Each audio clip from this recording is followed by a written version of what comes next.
রমজানের শুরুতে দেখা যায় অনেক মানুষ আছে আমাদের সমাজের ভিতরে যারা আমলের ভিতরে অনেক আগ্রহী থাকে, কিন্তু রমজান কয়েকদিন পার হয়ে গেলে ওই সমস্ত মানুষ আর নামাজ পড়ে না, আর রোজা রাখে না।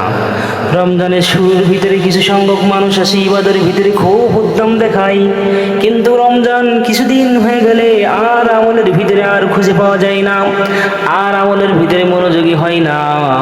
এই জন্য আমরা আজকে এমন 5টি দিক নির্দেশনামূলক কথা বলবো, যেই সমস্ত আমলগুলো করলে আল্লাহ পাক রব্বুল আলামিনের ইচ্ছায় যদি এই ব্যক্তি এই 5টি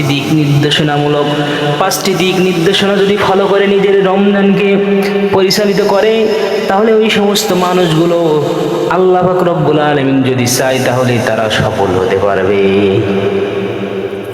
তারা একমাত্র সফল হতে পারবে। 1 নাম্বার হলো পরিবর্তনের প্রতিক্রিয়া নিজেকেই শুরু করতে হবে। আল্লাহ তাআলা বলেন, ইন্নাল্লাহা লা ইউগাইরু মা বিকাউমিন হাত্তা ইউগাইরু মা বিআনফুসিহিম। আমি আল্লাহ তাআলা ততক্ষণ পর্যন্ত কারোর অবস্থাকে পরিবর্তন করি না যতক্ষণ না পর্যন্ত সে নিজে পরিবর্তিত হওয়ার প্রতিক্রিয়া না করে।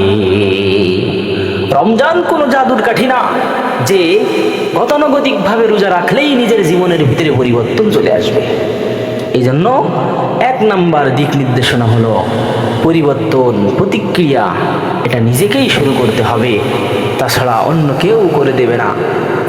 2 রমজান পেয়ে আপনি কি সামনে এগোবেন না কি পিছু হাঁটবেন? আল্লাহ তাআলা বলেন, ইন্নাহা লাইহিদাল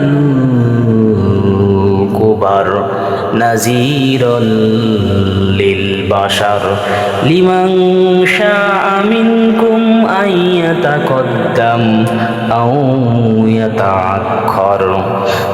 আল্লাহ পাক রব্বুল আলামিন বলেন, নিশ্চয় জাহান্নাম হলো ভয়াবহ বিপদ সমূহের মধ্যে থেকে অন্যতম, এবং এটা মানুষের জন্য হলো সতর্কবাণী, যে কল্যাণের পথে এগোতে চায় তার জন্য এবং যে কল্যাণের পথ থেকে পিছু হাঁটতে চায় তার জন্য।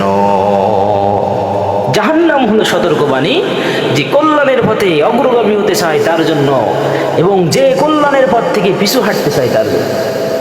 এই জন্য রমজান পেয়ে যদি আপনি আমি কল্যাণের পথে অগ্রগামী না হতে পারি, তাহলে এটা আপনার আমার জন্য সব থেকে দুর্ভাগ্যের বিষয়, সব থেকে বদনসিব, সব থেকে দুর্ভাগ্য ওই ব্যক্তি যে রমজান পেয়েও রমজানের কদর করতে পারল না।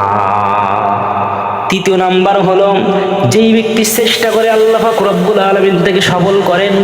আল্লাহ পাক রব্বুল আলামিন, যেই ব্যক্তি আল্লাহ পাক রব্বুল আলামিনকে পাওয়ার জন্য চেষ্টা করে, ওই ব্যক্তিকে আল্লাহ পাক রব্বুল আলামিন নিজেই সাহায্য করেন। ওই ব্যক্তিকে আল্লাহ তাআলা সাহায্য করেন যে চেষ্টা করে আল্লাহ তাআলার নৈকট্য অর্জন করার জন্য। আল্লাহ তাআলা বলেন, ওয়াল্লাযীনা জাহাদু ফীনা লানাহদিয়ান্নাহুম সুবুলানা ওয়া ইন্নাল্লাহা লামাআল মুহসিনিন।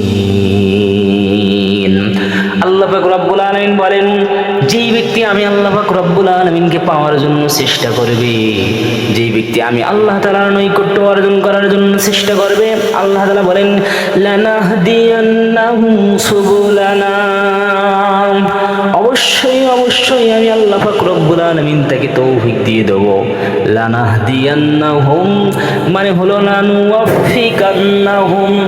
আল্লাহ পাক রব্বুল আলামিন বলেন, অবশ্যই অবশ্যই আমি আল্লাহ পাক রব্বুল আলামিন তাকে তৌফিক দিয়ে দেব। লানাহদিয়ান্নাহুম সুবুলানা, অধিক রাস্তার সন্ধান আমি আল্লাহ পাক রব্বুল আলামিন দিয়ে দেব। সে যে কোনো রাস্তায় আমি আল্লাহ পাক রব্বুল আলামিনকে পেয়ে যাবে। এই জন্য আল্লাহ পাক রব্বুল আলামিনকে পাওয়ার জন্য চেষ্টা করতে হবে। 4 নাম্বার হলো, রমজান পেয়ে যেই ব্যক্তি নিজের গুনাহকে মিটাইতে পারল না, জিবরিল আমিন নির্বদ দোয়া এবং রাসূলুল্লাহ সাল্লাল্লাহু আলাইহি ওয়াসাল্লামের আমিন যে ব্যক্তি রমজান পেয়ে নিজের গুনাহকে মিটাইতে পারলো না, জিবরিল আমিন তার জন্য বদদুয়া করেছেন। আর সরকারে দু আলম নবী মুহাম্মদ আরবি সাল্লাল্লাহু আলাইহি ওয়াসাল্লাম তার জন্য আমিন বলেছেন। রাসূলুল্লাহ সাল্লাল্লাহু আলাইহি সাল্লাম যদি কোনো দোয়ায় আমিন বলে আর আল্লাহ তাআলা সেটা কবুল করবেন না, এমনটা হতেই পারে না। অবশ্যই অবশ্যই ওই ব্যক্তি হলো দুর্ভাগা, যেই ব্যক্তি রমজান পেয়েও যে নিজের গুনাহ খাতাকে মিটাইতে পারলো না। এই জন্য রমজানের শেষ রাত্রে প্রত্যেক দিন এরকমভাবে শেষ রাত্রে কিয়ামুল লাইলে অভ্যস্ত হওয়া, আল্লাহ তাআলার কাছে হাত জোড় করে কাকুতি মিনতি করা, আয় আল্লাহ পাক রব্বুল আলামিন, আমি গুনাহগার বান্দা, আল্লাহ তুমি আমার জিন্দেগির সকল গুনাহ খাতাগুলো তুমি মাফ করে দাও আল্লাহ।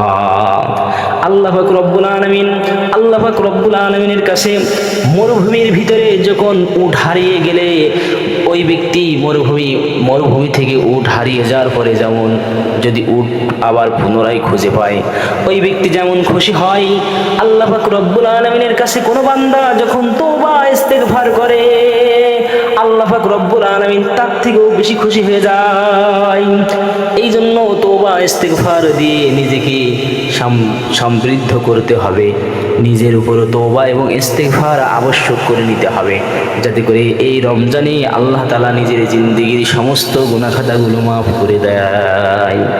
পঞ্চম নাম্বার হলো যে এই রমাদান হয়তো নিজের জীবনের শেষ রমাদান।